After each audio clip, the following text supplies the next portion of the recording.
Welcome to a very special episode of the Lifting Cues podcast. This is the first ever episode with a guest. You guys have listened to me talk. Now I wanted you to get someone else's perspective. And that guest is going to be Coach Brandon Person, my friend and colleague at Erie Fitness Academy. You may be wondering why Coach Brandon, was the first guest on the podcast. Well, when I started this podcast, he called dibs. So I had to have him on first. But he also has an incredible story to tell. What he has overcome in his life and what he has been able to accomplish, not only as a lifter and an athlete, but also as a coach and helping people for many, many years. He has a great perspective. We have some fun. So I hope you guys enjoy this episode as much as I enjoyed, bringing it to you. And if you like this podcast, please leave a review and let me know what you liked, what you didn't like, what you would like to see differently. This is the Lifting Cues podcast, the podcast for lifters. I want to know what you want to know so that I can bring you the best value. Now, let's jump into the show with Coach Brandon. Here we go. First episode of the Lifting Cues podcast with a guest. I am here with my colleague and my friend, Coach Brandon Person. I'm excited to introduce him to you guys and, test this format out of having a guest on the show. You've heard from me enough. Now I want you to hear the experience of somebody else, the perspective of somebody else. So we're gonna get this going. And this is your first time on a podcast, right? Yes. Awesome. So my first time interviewing, his first time on a podcast. Be nice to us. And we're just gonna have a great time and see where this goes. So first thing is just introduce yourself as, a coach, as a person, so people know why they should be listening to you and just who you are. Brandon Person, born and raised in Erie, Pennsylvania. Haven't moved anywhere else. I've been coaching for about 5 years now. Actually coaching probably 3. The other 2 we'll call, being a trainer. But bounced around from several different gyms. I went to school and graduated from Strong Vincent High School, and then I continued my education at Edinburgh University. I got my bachelor's in human performance, and now I'm adventuring and getting into my passion of coaching and giving back, changing lives. Awesome. What kind of people do you coach now? Do you have any specialties? So I'm really into coaching athletes. One, because they typically have a coach all the time, so they're very coachable. They're athletes, so they're able to be coached through movements. And specifically kind of teenagers, maybe younger, going into, sports, going into high school. Kids that are still growing, because I would rather tackle it early, getting them to learn how to use their body as they're growing. That way we're not stepping backwards. Yeah. And it's always fun coaching athletes because they know how to control their bodies, and they're usually, in the gym for a very specific reason, so you can kind of dive into that with them too. So this is the Lifting Cues podcast, so we want to hear about you, the lifter, as well. Where did your experience start in the gym and in fitness, and kind of where has it progressed until where you are now? So it started in between that summer of 8th grade and 9th grade. We had a coach come to our middle school looking for basically kind of recruiting to get them into the football program at the high school. And basically he took us under his wing and scared shitless. So I had friends to go with. But at my school, it was a gym that was in the basement. So kind of old school, like tons of free weights, 0 machines at all. Nice. And absolutely no coaching. Nobody knew what they were doing or anything like that, but that's how I got into it. Just going in and maxing out every day, bench pressing every single day. That's it, and nobody telling you how your form looked or anything. If you can pick it up and it was off good. Your chest, you're good. Rack it, good lift. So that's kind of how it started, and then I was always an athlete, so I just realized that lifting actually would help with my athletics and help my performance.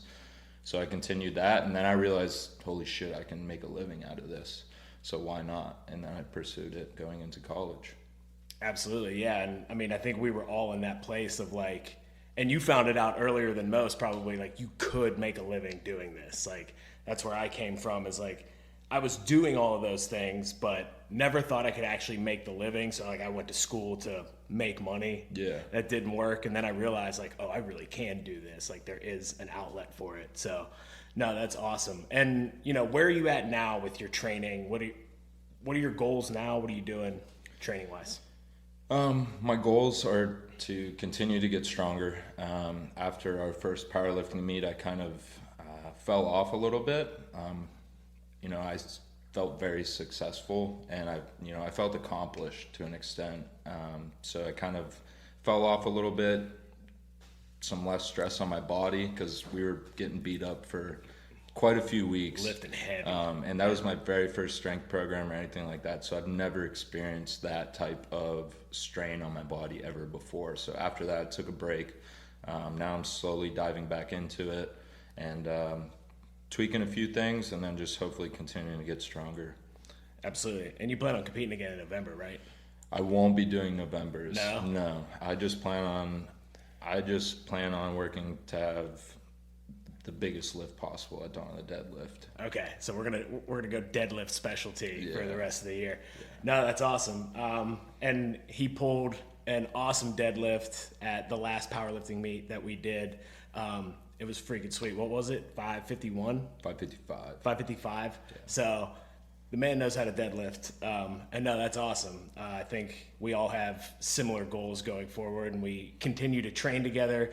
And one thing that kind of stuck out to me was that after you have accomplished something is like shifting gears toward that next goal and how you do it. So talk a little bit more about that process. What was that kind of like? Like you said, you did something you've never done. You felt very accomplished in doing it.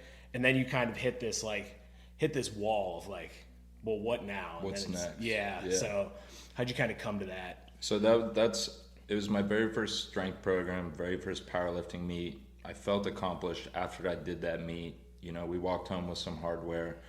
So it was definitely, okay, what's the next step? Do I take a little bit of a break in my programming, my workouts, which I definitely did unintentionally. I kind of got lazy, to be honest. And now it's like I have those numbers, everything's there. How can I beat those numbers in the next 6 months or even, a year out from what we just did? What's it going to look like next April? And that's basically it. And I hurt myself pressing. You've experienced the same thing. So I'm taking kind of your approach for all my pressing, and I'm just really focusing on my deadlifts and squats. Deadlifts are my favorite, so those have been going good, but my squats, I've tweaked a few things, moved the bar around on my back, and now those are feeling better than ever. So hopefully I can get better numbers with those. So yeah, for sure. And we're going to get to injuries later, but we both have a similar experience. We're going through it together. But no, that's awesome. I think just finding that next step and then just kind of seeing where it takes you and just enjoying the process is a message that we always try to get across to people in a different way. How does your nutrition now play into that? Are you doing anything different nutritionally for your goals, or just what's that look like for you? Yeah, so the idea was to be as close to the max body weight as possible that I was allowed to lift at for the powerlifting meet in my weight class. That was in April, so now we're all trying to get in, most of us are trying to get into a summer bod, so I wanted to get back down to a certain percentage to where I liked myself the most, which was 7%. So I hit that 7%, and I've come to the realization that I don't feel good. I don't carry myself better. My clothes I don't fit in my clothes how I would like to. Don't look big in your t-shirt. Yeah. I want to look good inside of my clothes. I look great with my clothes off and things like that, but how often does that happen? Yeah, I'm not going to walk around everywhere with my shirt off or anything like that. But so that's kind of where I'm at now. I hit my nutrition to where I could lose that body fat percentage, get back to that point, and I kind of came to the realization like, oh shit, I don't really like myself at this point. So now increasing my meals again, making sure that I get an adequate, heavy 3 meals in, and then filling in the blanks there. I'm not tracking or anything. I'm just increasing off the top of my head of what I know I wasn't doing, and that's what I'm doing now. And then if my lifting continues to get kind of stagnant, then I'll go into deeper as far as start tracking things, proteins, carbs, fats, things like that, and then hopefully just try to get back up to a decent weight and not really care about the body fat percentage. Yeah, I mean, you got to 7% without that much effort, right? I mean, it wasn't like you were dieting super hard. Now it's just making a little bit more of a conscious effort to increase your food a little bit. And when you're really consistent with your diet and you know exactly what you're eating, it's a lot easier to make those little shifts here and there. It's just like, okay, let me add in some extra, protein feedings or something, get yourself up to like 10% body fat where you feel better. I think that's really cool.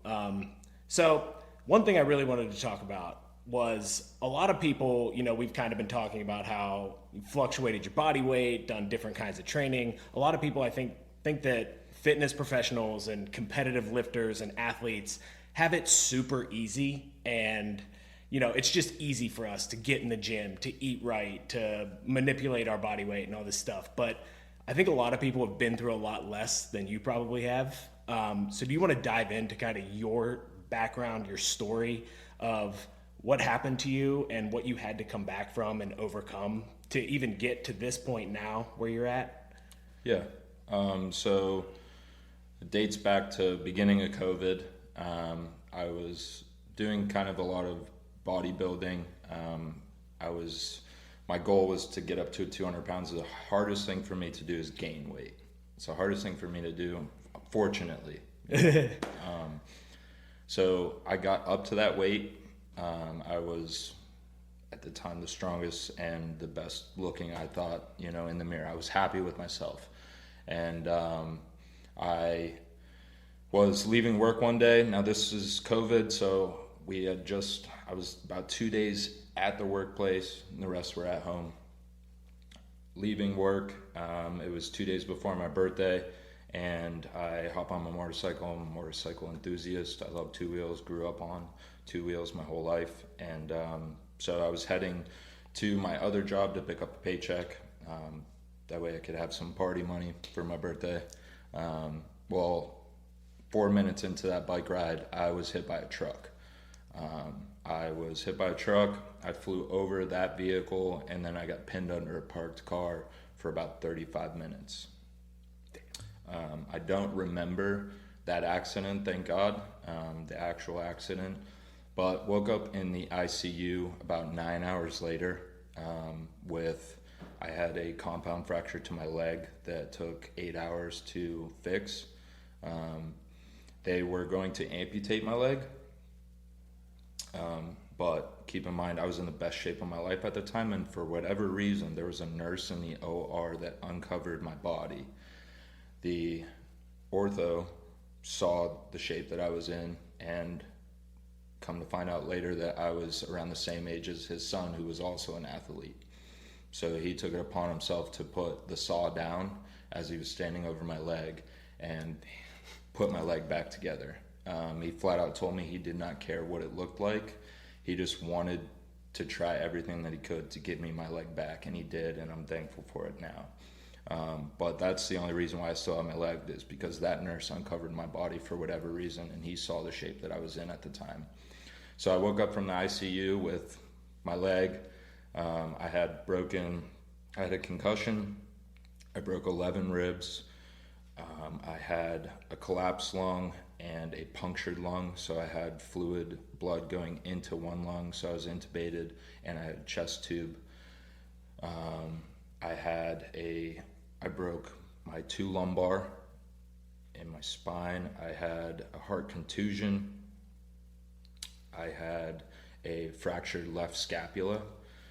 I had a hematoma in my left hip, and then just a shit ton of road rash, which I was wearing my helmet. I was wearing long sleeves and pants. Yeah, so but there's only so much you can do. There's only so much you can do. Yeah. And then I was in the ICU for 2 days. This was during COVID, so I could only see my mom and my dad at the time. They later took out the tube from my throat. I was moved to trauma floor, where I stayed for 2 months on the trauma floor, where my leg ended up getting an infection. So I had 5 more surgeries while I was during that process. Within 2 months, I ended up having a, what is it called? They flipped my calf over to cover the hole that was in my leg where the infection was, because it was eating. So they needed. So the calf is on the front of your leg. So now. my gastroc is flipped to the medial side, almost damn near covering my tib. That's crazy. So I had that go on. So that was quite a battle, and I broke my back and everything. So it was very immobile. And 2 months after that, I was finally able to start moving a little bit better. Then they take you to Health South. Health South is basically an occupational and a physical therapy place, but you ideally have to test out to see if you're capable of doing certain things on your own if you do not have the help at home. So I was there for a month and a half because my 3 tests were I had to stand for longer than a minute. I had to climb on my butt using only my right side up 4 steps. And I had to be able to put on 1 article of clothing. And I wasn't able to do that. I kept failing week after week. And they had to increase my PT to where I had 4 to 6 hours of PT every day. And finally I tested out of that, and they sent me home to where I was bedridden at home for another 2 months. So how long total were you like completely out of commission? I think a little over 9 months. Wow. Yeah. And that was, I had to learn. So I lost over 50 pounds. I was 200 pounds when I went in there. I got out with, I was around a little over 150 pounds. Looked completely different, obviously, for losing that amount of time. I grew a beard, which I wasn't able to do before. So I grew a beard. And then when I got home, it took me a couple of days, but I had she would have been 6 at the time. I had a 6-year-old daughter, and I just wanted to see her. And my parents brought her over, and I was so beat up and completely different that she didn't recognize me. And when you hear your daughter say, that's my dad, that was kind of the fire that lit under my ass, because I needed to get back to the point to where she was able to recognize me, and I had something to fight for, because there were several times and before a lot of the surgeries that I just wanted them to take my leg. I didn't want to fight anymore. Yeah. I didn't have anybody at the hospital. It was during COVID. I couldn't see my daughter. I couldn't see the loved ones other than my mom and my dad. But hearing that and seeing her cry lit the fire under my ass. So I had a company that did physical therapy at home. I did that twice a day, and then I was blessed enough to have a grant to where I had nursing come to my home and give me the meds and things that I needed. And I just kicked ass, man. They gave me, I had like 2.5 pound plates, and I was curling that in my bed. And when I was able to get into a wheelchair, I bought bands, and I would strap bands, shit ton of bands strapped to this wheelchair. And I was doing leg extensions, overhead presses, curls, just trying to get everything going. And then I was fortunate enough to have met DJ and Gio, and they gave me, I didn't have insurance at the time, and they paid for 6 weeks of PT with the best PT that I've ever experienced before, Rosie at NovaCare, and she taught me how to walk again. She taught me how to ride a bicycle.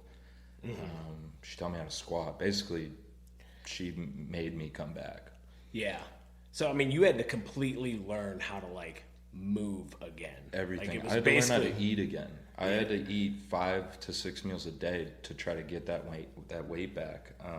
All the antibiotics that I was on was just killing my gut lining and things like that. So I had to eat pre and probiotics and just nasty shit. It was not good, not enjoyable. So just going through that for 5 to 6 months, and not being able to do anything. There was a lot of frustration. I pissed a lot of my loved ones off that were taking care of me just because I was so frustrated that I could not do anything for myself, and I was used to being able to do everything and anything. Yeah, you're in the best shape of your life when it happened, and then all of a sudden that just stops, and you basically go back to zero. Yeah.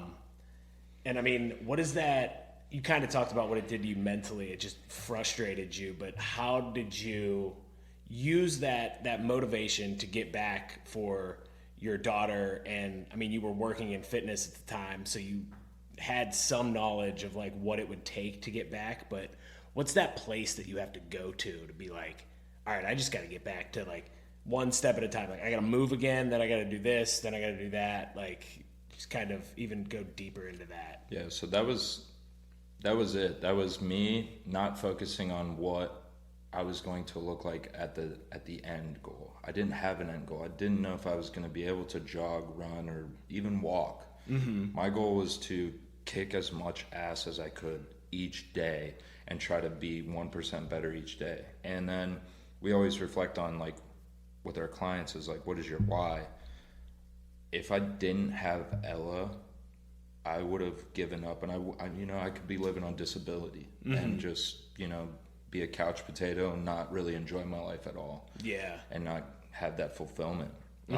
So it was knowing that I've done this before. I've started at zero. I've never been this hurt before, but having a strong group of people behind me was probably the most thing that I needed during all of that, because it was very mentally breaking, but going back into it, it was just reflecting on Ella and doing better than what I did yesterday, whether that be curling one more time or, getting one more step or being able to go up the steps quicker, or even being able to wash myself. Yeah. Yeah. And to go all the way from there, like you said, not seeing the end point, to competing in a powerlifting event and deadlifting 550 pounds after breaking your back, basically almost losing your leg, not even knowing if you would walk. Like, that takes something that I don't think can really be described in words, but like you said, you never saw that process actually playing out. It was just like, I shouldn't have lived. Yeah. Like, a lot of people died from a lot less than what I've gone through. So I'm very fortunate. And I feel like that was another sign to where, like, I was kept here for a reason. And I'm not gonna just be okay with giving up. So just fucking keep going. Yeah. And so what does that do as your why of like, now you have this thing of like, I shouldn't even have been here, but I am. So like, what do you want to do with that now? Well, I think, so when I tell my story, I tell everybody, like, don't feel bad for me because everybody has their own story. It's just whether they just decide to share it or not. But I would like to use my story to know that we take a lot of the things that we can do now for granted. It is not the end game. Mm-hmm. It can be very mentally battling, and you can be so frustrated to where it's easy for you to give up. It's easier for you to give up than to put in the work 100% on anything that you do. Yeah. But you're not going to get anywhere if you don't fail and keep trying. And I've done that. I've failed several times during that journey. And that maybe that's the reason why I was able to pull that 555 at the deadlift, or, even squat now body weight. Yeah. Yeah, that's crazy. So does that kind of give you the perspective that you take with your clients of like, do you just try and make them understand that whatever your story is, it's not like fully written, or do you where do you go with clients to kind of find that inside of them? So it's like, I try not to annoy them by trying to dig into their whys. Like, as soon as they get here, like, okay, let's go over goals. Why are we talking right now? Why do you want to do this? And then just build a relationship of trust to where they can trust me to have a conversation during our session, and then be comfortable enough to tell me what they're battling with. whether that be daily, weekly, monthly, or, you know, even what they want to do in the future.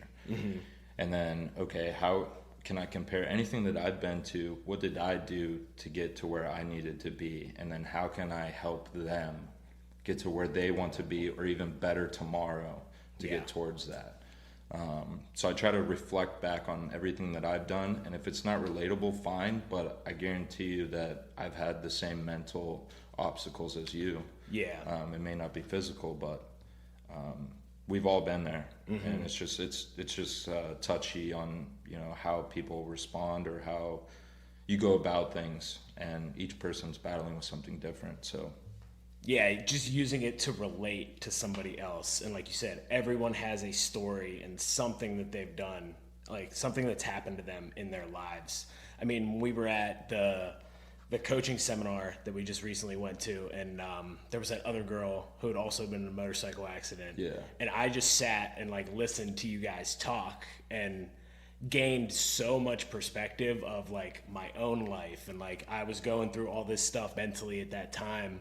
And it just put things in perspective to realize where I actually am right now and just be like, wow, I'm so lucky to just be right here. And I wasn't being like, I didn't have that grateful mindset of like, this is where I'm at right now. And like, it's amazing.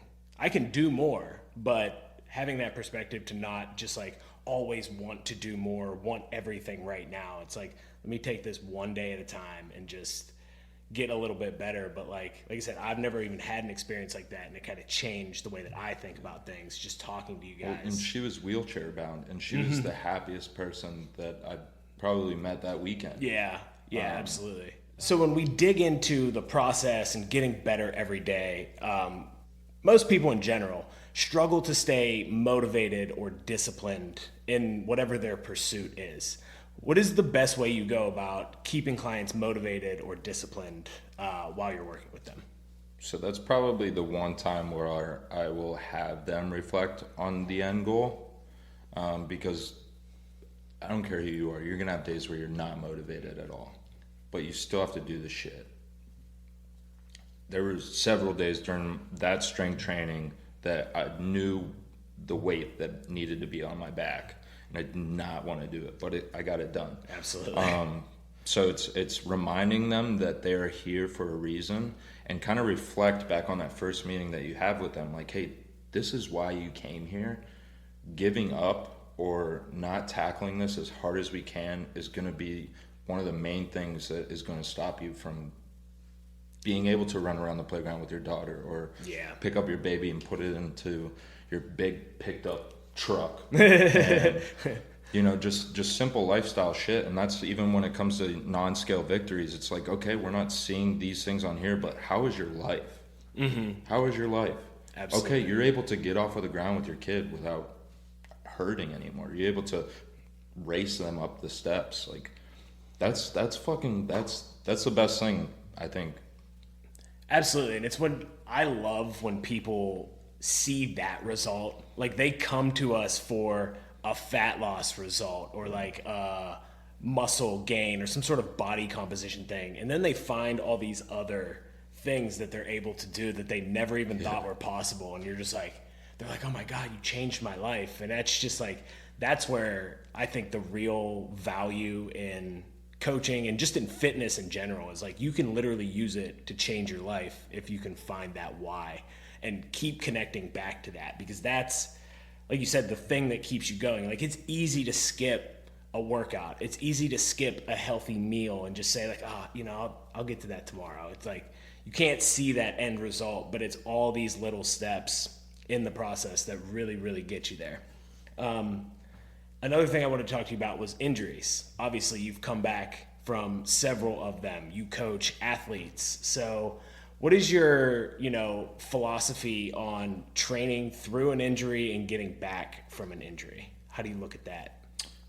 So two phases that I think need to be in sync with each other. It's physical therapy and some sort of resistance training, both which I've done through every injury that I have had. But notice that there's a difference. Now there are physical therapists that do work with resistance training as well, but it's a little scarce. It's hard to find those.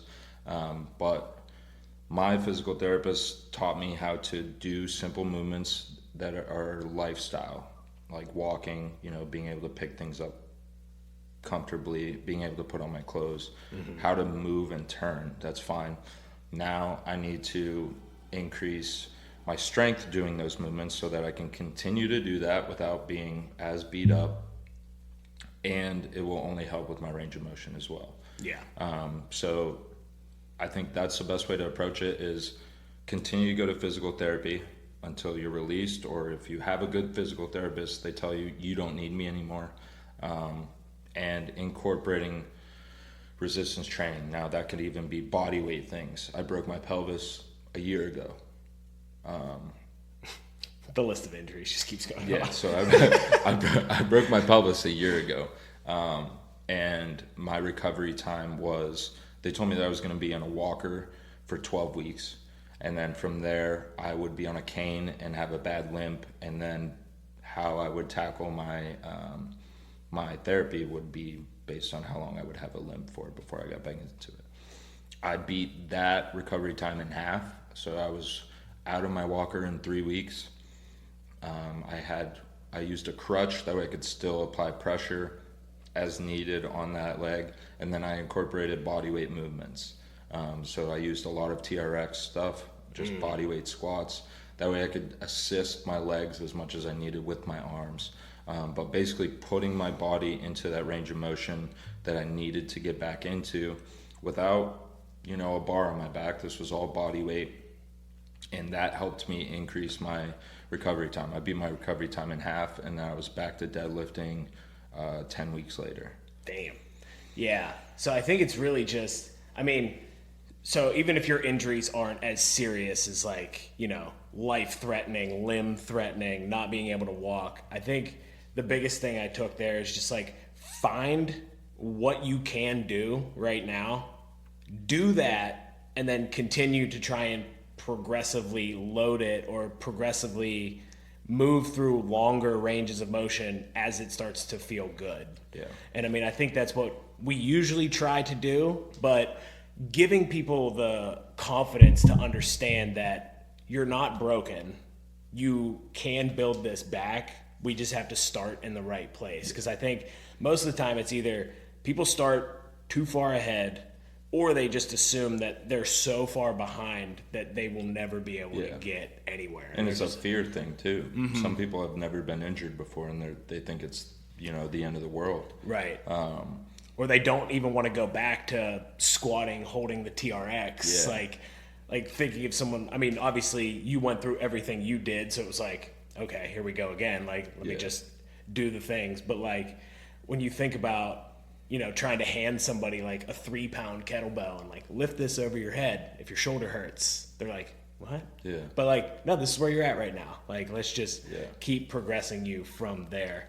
How do you deal with people who have just pain when they're lifting? Right now we're both going through shoulder issues of it's not the end of the world. It's not immobile, but it just kind of hurts when we press. So what do we do there? Is it a similar process or? Yes, I think it's definitely figuring out where zero is at. So figuring out what the starting level is at and always start back to that. Is that's the level that there is no pain? That's the level where there is no pain or very minimal. It's below a 3 out of 10. You feel it working, but it's not, I need a painkiller. Or I need to stop moving. Yeah. Let me schedule another doctor appointment because that hurt. That's not it. But yeah, getting back to figuring out what zero is, that way you can progress as quickly as you need, but also making sure that it's monitored as well. So for instance, when I came back from my accident, my left leg, I had a hip shift in my squat. DJ worked on my squats by holding a band around my waist and pulling it so that I can apply pressure back onto my left leg and get my body used to driving with that leg again.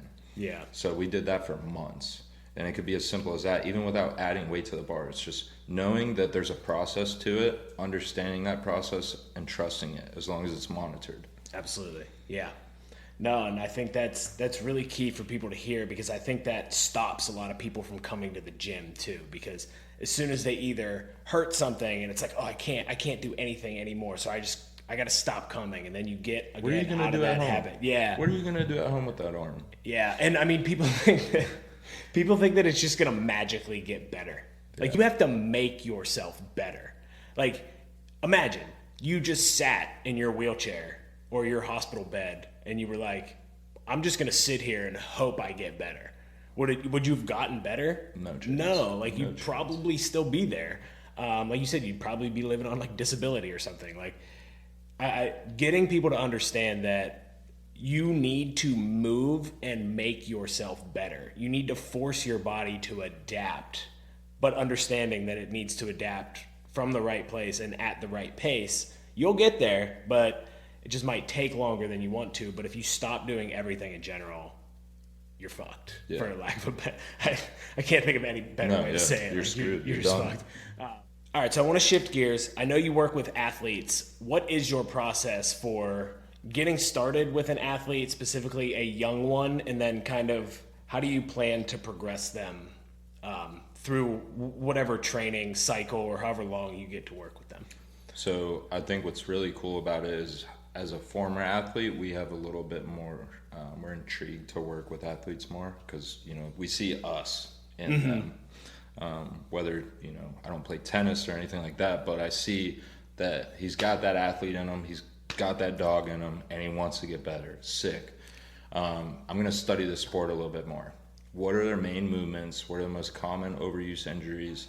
How can I strengthen those muscles to where that they can still keep playing injury-free? And how do they get stronger and better? Because that's why they're coming to me. They're not coming to me to stay at the same place. They want to get better. So studying the sport, realizing what their movements are, what their most common use of injuries or overuse injuries are. And then I always start them with the 3 compounds: bench, squat, and deadlift. I think those overall, if you can teach them that movements, I think those are one of the 3 hardest movements that you can try to teach somebody who's new. But again, they're athletes, so typically we can fly through that movement pretty quick.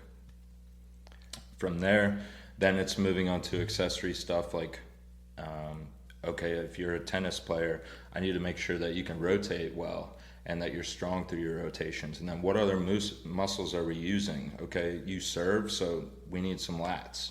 We gotta have good lats.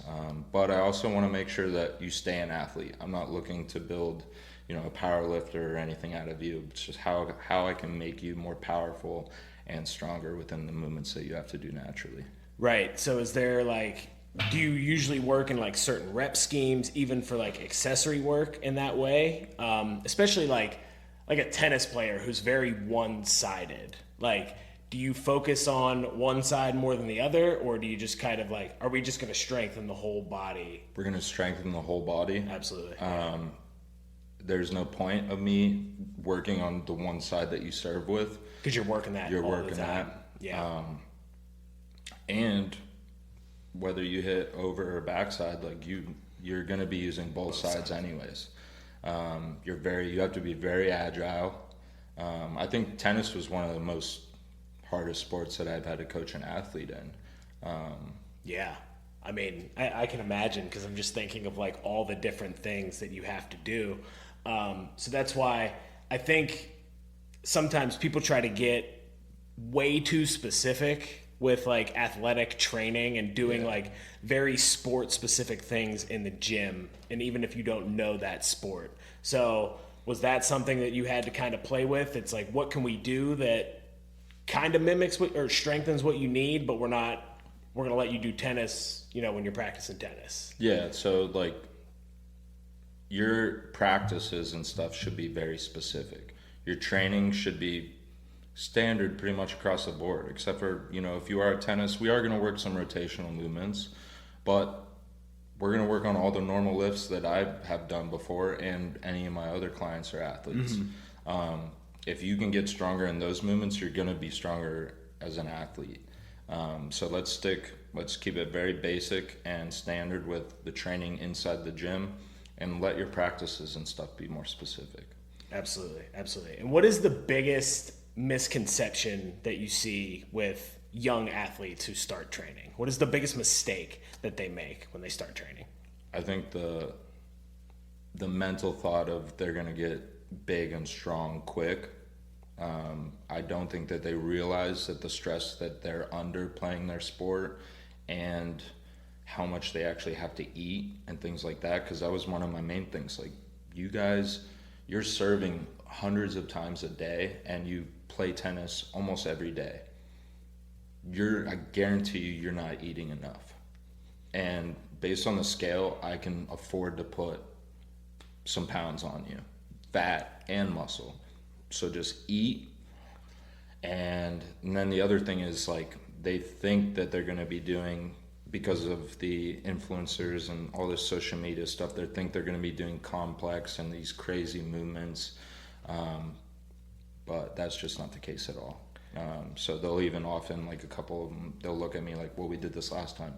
Yeah, we're going to keep doing this. Yeah, we got to keep doing it to get stronger at it. Yeah. So I think there's a misconception with athletes that they're gonna get like you said, too bulky to like play their sport. I used to see this with like basketball players all the time in the gym. Like, they were gonna like mess up their shot if they got too bulky, and it's like, you can train for strength, gain a little bit of muscle, but not like you're not bodybuilding. Yeah. Like, they thought like they were just gonna explode, or that they'll be too stiff or something like that. And I think that's a real misconception. Also, I think, athletes think that they're going to get injured in the gym, or parents think that their athlete is going to get injured in the gym when their sport is probably 10 times more dangerous than the gym is.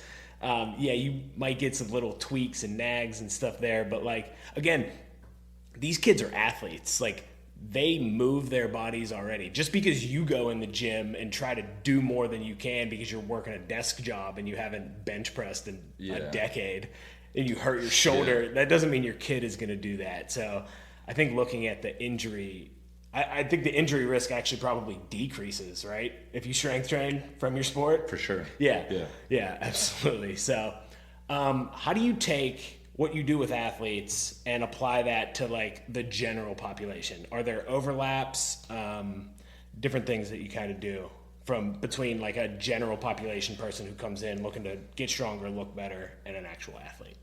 I would say there's some overlap. They're still going to be doing a lot of similar movements, things like that. Their range of motion, and it's probably going to take a lot longer to work through form and things like that, especially if it's, Gen Pop. Typically they probably have never worked in or with a coach before, so they're kind of starting from zero. So basically I have to teach you how to put a bar on your back. I have to teach you what's good depth for your squat, how do you engage everything for your bench, squat, what's your deadlift look like, can you pick something off the floor, without having that potential of hurting yourself. Even if you were an athlete back in the day, like you kind of said earlier about, when we went into the gym at first as athletes with the football program, it was like, all right, guys, just go lift some weights. Like, try to get strong. Yeah, none of us knew what the hell we were doing. Or they just made you do everything to absolute failure and just go crush yourself. So even if you were an athlete back in the day, doesn't necessarily mean that you have these movement capabilities, and we got to take that time to kind of learn what to do, for sure. And if there was one thing that you could get like Gen Pop people to understand when they get started in the gym, what would that be? Trust the process. That's the main thing.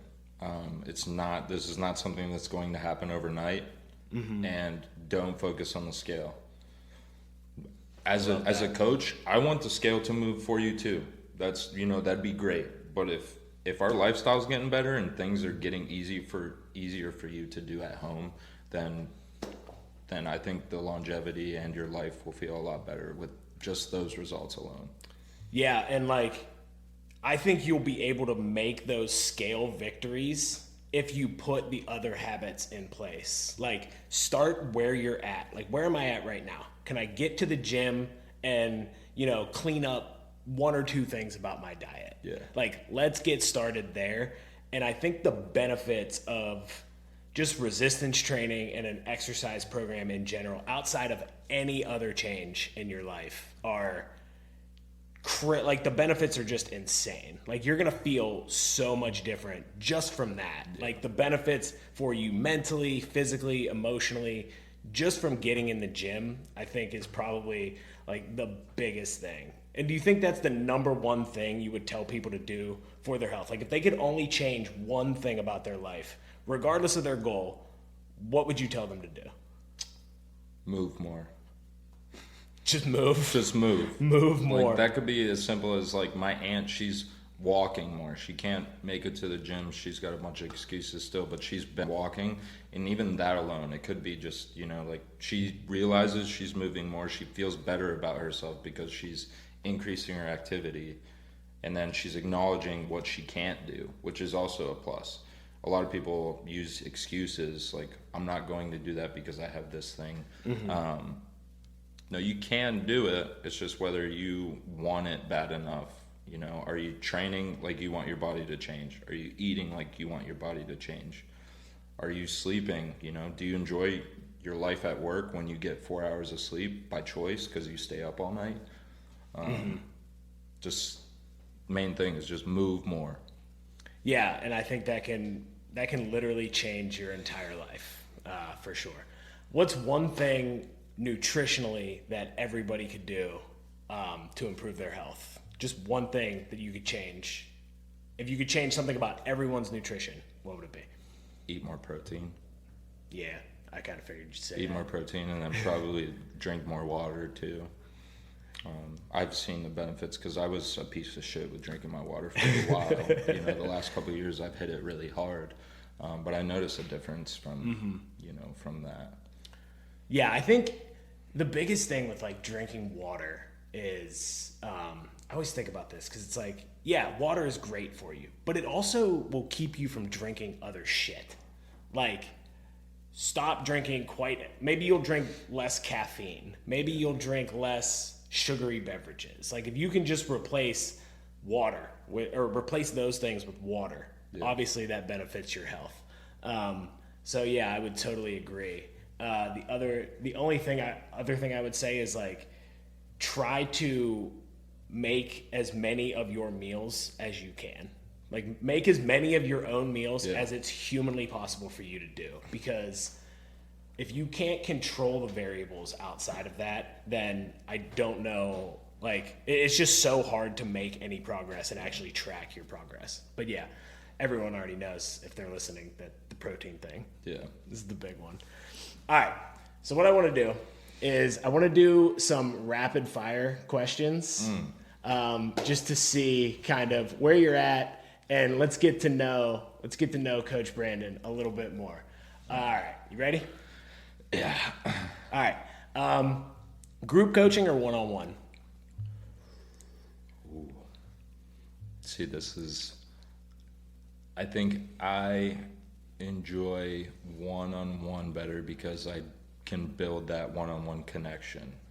I've actually made friends from training, and I like that because I can actually build that connection with them and stay focused on, their goals and what they're struggling with, as opposed to I love group training and things like that, but we have to work with 15 plus people at times, and it's hard to build that connection. Yeah, they know me, I know them, but I don't get to talk to them. You have shit to do within this hour. Yeah, you got to get this shit done. I don't have time to listen, about the show that you're watching or things like that. Yeah, you don't get that deeper level connection. Like, I mean, we do a great job with our group training of, like, making those connections and having those touch points. But yeah, it definitely is more difficult. Yeah. And Robin will be happy to hear that answer. All right, motivation or discipline? Discipline. Always. Yeah, discipline, because you're not going to be motivated, but I was disciplined enough to continue with progressing in my journey. Definitely not motivated. It's definitely discipline. Yeah. And I mean, you've heard us talk multiple times through this entire podcast of like, you said after the powerlifting meet, the motivation wasn't there anymore. But it's like, well, now I got to find that discipline to keep myself going because I know that this is good for me. Yeah, I do one powerlifting meet and that's it. I'm done. I don't have anything else to look forward to, you know? Yeah, so, and I mean, that motivation wanes, it comes and goes. Like, there's plenty of days where, like, I don't want to get in the gym, you know? It's like, and I work there. It's easy. Like, I love doing it more than anything, but it's like.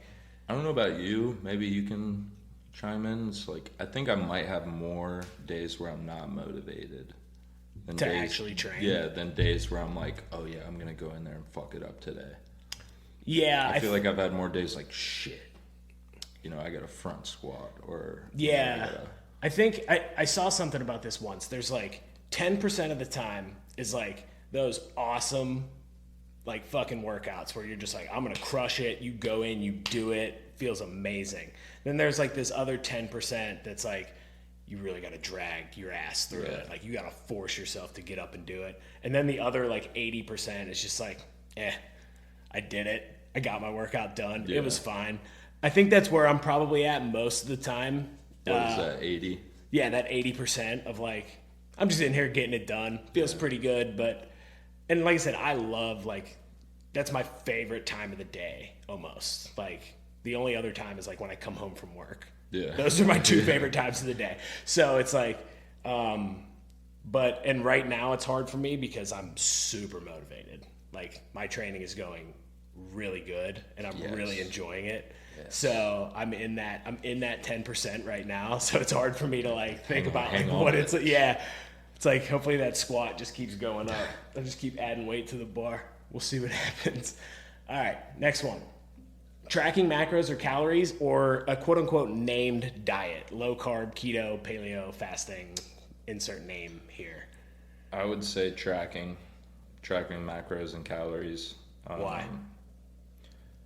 Because it's a numbers thing for a lot of people. I think they like to look at the numerical aspect of it. But that might be the thing that's, you know, blocking them. They see those numbers and they go, shit, I don't want to do this anymore. But a lot of time is like, if you have a coach who's experienced with this and there's different phases of people that, you know, I want the full blown macros, all that shit. And then just like, give me a caloric budget. It's like, okay, basically I'm going to try to start with everybody. Like, okay, let's try to just meet this amount of calories. Let's try to eat this. And then let's break it down after you do, you know, a couple weeks of it. Just see where you're at. Yeah, just to see, you know, don't worry about, like, try to stick to good foods, but don't change your life. Just track the shit. Let's see where you're at. Let's make it as comfortable as possible. Yeah. Yeah, I think the thing I always come back to is, like, how do I give you the most, like, flexibility and autonomy in your diet? And if I give you this diet that has a rule, like, don't eat carbs or only eat, you know, natural foods, don't ever eat anything that's not, or like fast for this many hours a day, is that actually sustainable for you? Right. But if we track macros and calories, we don't have to do it forever if you can get good enough at it, find a consistent diet, and then give yourself some flexibility. You give yourself some food choice, you allow yourself some room to enjoy things that you want. So, I mean, that's why I really think that's probably the way to go. I think it kind of gets, where tracking macros and calories goes wrong is kind of from like the bodybuilding and like if it fits your macros culture of like either people just eating shit and fitting it into their macros, or you have to have this like rigid meal plan of chicken, rice, and broccoli for every single meal of the day. And it's like, no, that's actually not what we're trying to do here. We're trying to get you away from that. At least for most of you, like I still want you to enjoy the things that you want. Yeah. You know? But it's just, you don't need those all day. Yeah. All the time. I don't know how many like 40-year-old ladies that have come to me that are like moms, and they were like, I was working with this bodybuilding coach and he had me eating like 6 meals a day. And I'm like, so I don't want to track anything. And I'm just like, what is like, that's not what I'm trying to do here. We're trying to give you that autonomy. Are you trying to bodybuild? Yeah, I think that's really how you get there, and understanding how much is in food, how to portion it. I think that's the way to go. All right, this is going to be a fun one. I want to see your reaction. Conventional or sumo? Oh, conventional. Conventional. Is sumo deadlifting? Let me put you on the spot. No. No. I think either I have respect for it because you are pulling weight still. Mm-hmm. It hurts me. All I used to do was sumo, mm-hmm. But now I'm conventional. I'm way stronger in my lifts. But I respect it and everything, but I will never coach somebody to sumo, or I'll try to steer away from coaching into sumo. There's people that absolutely need to do sumo, but yeah, I saw you sumo once, and almost threw once. up. Once, Almost threw up. I'm terrible at it too. I got these little stubby arms, so I have to get like way down low, and it's really hard for me to get it off the floor. I think sumo is a good place to start for a lot of people because it doesn't put as much stress on your lower back, and you can use your legs a little bit more. And that might be why I'm such a good conventional now. Because that's how I started sumo, and it's a good to learn the hinging movement kind of it. Yeah, and I think it's more natural. I try not to hate on the people that do it because you pull more weight than it's me. Heavy shit. Yeah, regardless, you're pulling heavy shit off the floor. If you're sumoing a significant amount of weight, we're not going to call you a cheater. Respect, absolutely. All right, high bar or low bar squat? Okay. Now, you've been with me on this, so all I did was high bar. Uh-huh. That's why I wanted to ask you this question. I went back and forth. I'm on my third transition. Low bar for a while. Hurt myself. I failed to lift. Hurt myself. Moved to high bar. Felt good. I was getting stronger in it. Now I'm working back to low bar, and I feel way better. I haven't felt my glutes like that in a while, so mm-hmm. Now I know shit's firing the way it needs to be. I'm getting out of my knees. Yeah, did you think you just tapped out on the high bar squat because it's so much more quad dominant? Well, you know what pissed me off is I don't think I thought of it like that. I thought of it as I squatted with you peak week before mm-hmm. the powerlifting meet, mm-hmm. and I squatted new PR. I went to the meet with just under that weight that I squatted with you, and I did not hit it. Yeah. So it's like, okay, if I went back to, I know what low bar feels like. If I were to squat that weight and I was comfortable low barring, I would have gotten that. Yeah. And even when I compare it to what I'm doing now with the weight at low bar, mm-hmm. It's like I would have got that. Yeah. If I would have low barred, I would have had a lot more power with that. Yeah. So I think, a lot of this depends on your body type and what you feel most comfortable doing. I've always been a low bar squatter because, again, I'm this short, stubby kind of person, and my ass was always just bigger. I could always just squat into my legs, and I naturally just literally, it's impossible for me to work my quads with any kind of squatting movement. I do everything I can. I elevate my heels. I still feel my glutes, regardless.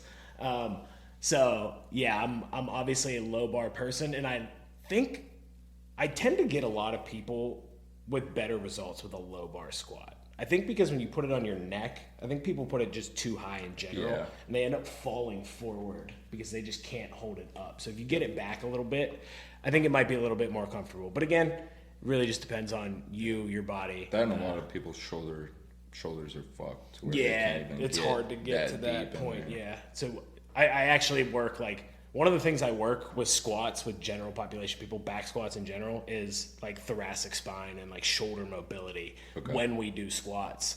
That's the one time I will throw in mobility, a decent amount of mobility, because I'm if you can actually just get back here, it's going to help you a ton. All right, high volume or high load training?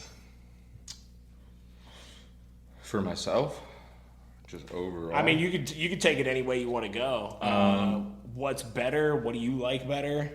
I think based on the person, for sure, It depends. I for myself, I would like more load, higher load, because I like to get strong.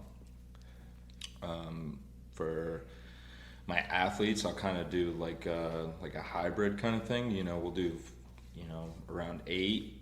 I still think, you can get pretty heavy with that to an extent, but you're not going to get to where you want to be if you were to be a power lifter and trying to do 8s or things like that. Now, if it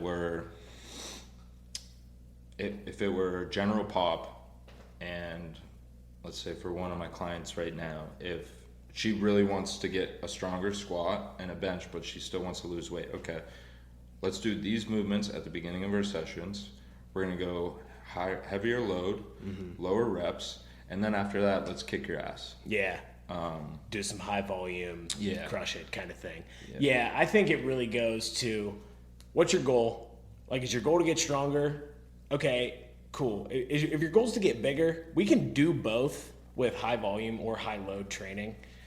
Granted, like if the intensity is there, but to do squats to close to failure with heavy loads sucks. Yeah. To do deadlifts like that sucks. It's going to take a lot of recovery. So you got to kind of play with it in there as to what works best for you, and then figuring out what muscle group actually works best for you. Like, my legs do way better with heavy training, and I hate doing volume legs. Yeah. So I'd rather just lift heavy.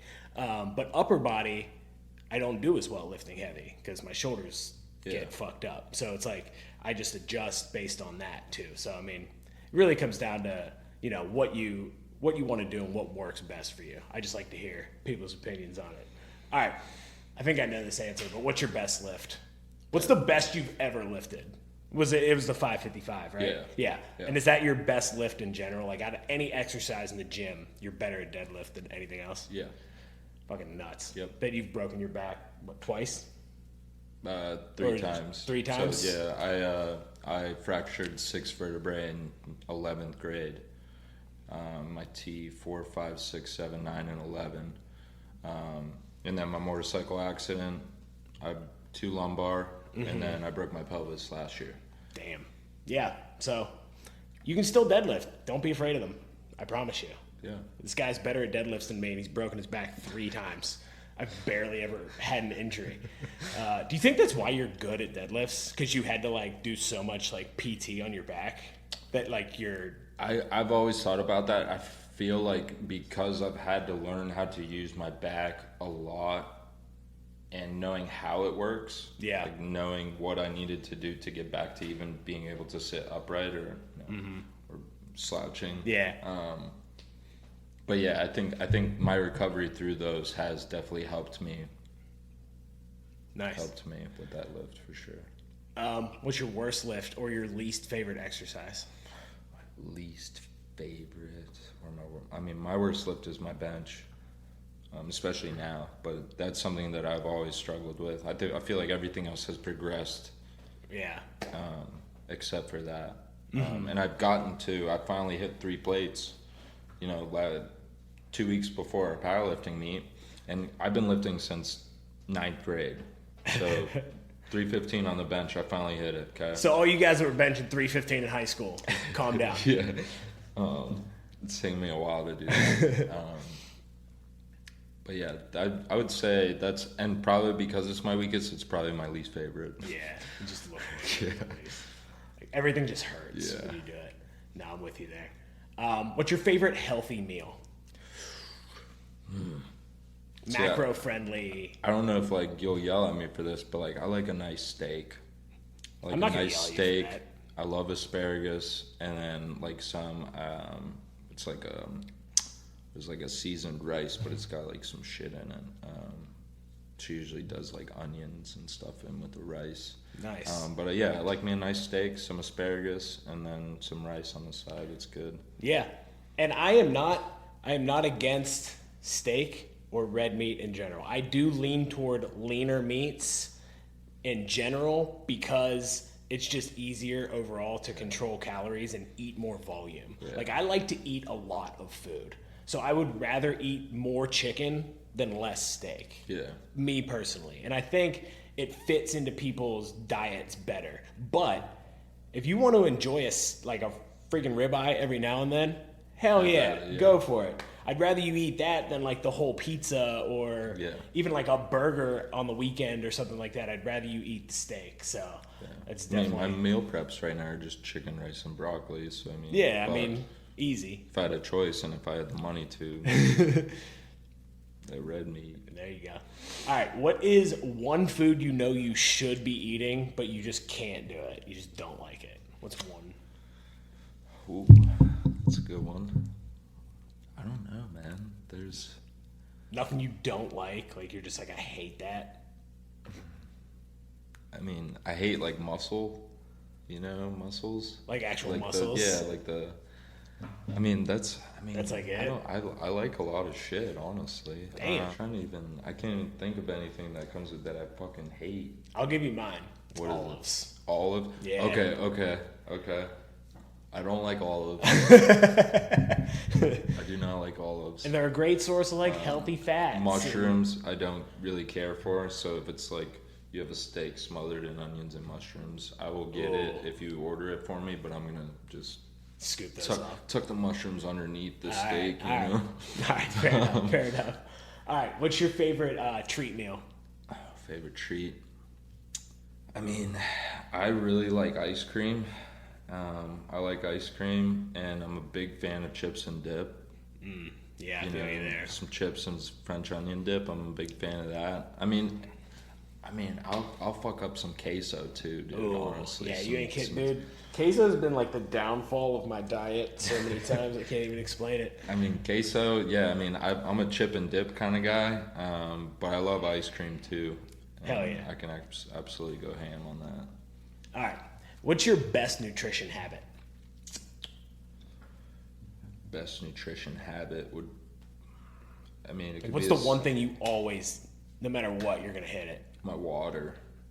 Honestly, it could be as simple as that because there's days where I don't hit my protein, and we got to make this guy finish his meals. Yeah, you've been there. You better finish your food. He's made me sit at the table while everybody's done, and I have to finish my meal in front of him. I don't know. It's just that's what I couldn't give you an answer on to why I can't eat as much as a big dog. I mean, maybe that's why you're able to stay so lean. What's your worst nutrition habit? Not being able to finish your meals. Probably that.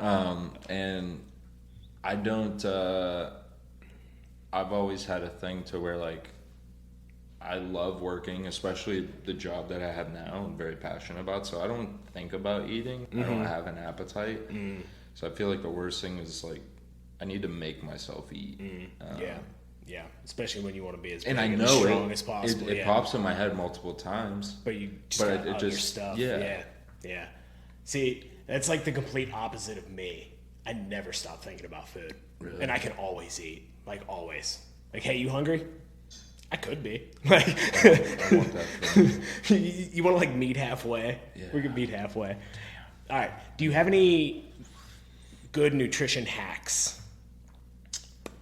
Good nutrition hacks. I love telling people to start their day off with, 8 to 16 ounces of water, like as soon as you wake up. Because, I've fallen into the trap of like waking up and it's a coffee or energy drink or something right Straight away. to But that, it's yeah.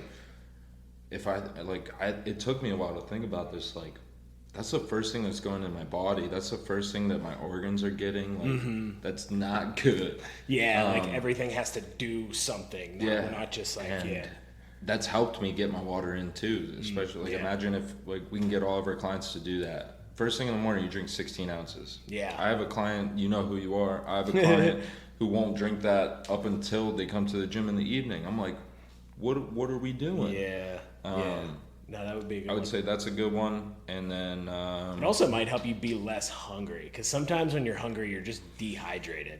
I noticed that. If I actually just drink some water, I feel better. And I'm like, there's like they taught us a few things that like if you tell somebody to drink, a glass of water before their meal, they're gonna get fuller quicker and they're not gonna finish their meal. So it could be as simple as that. Yeah.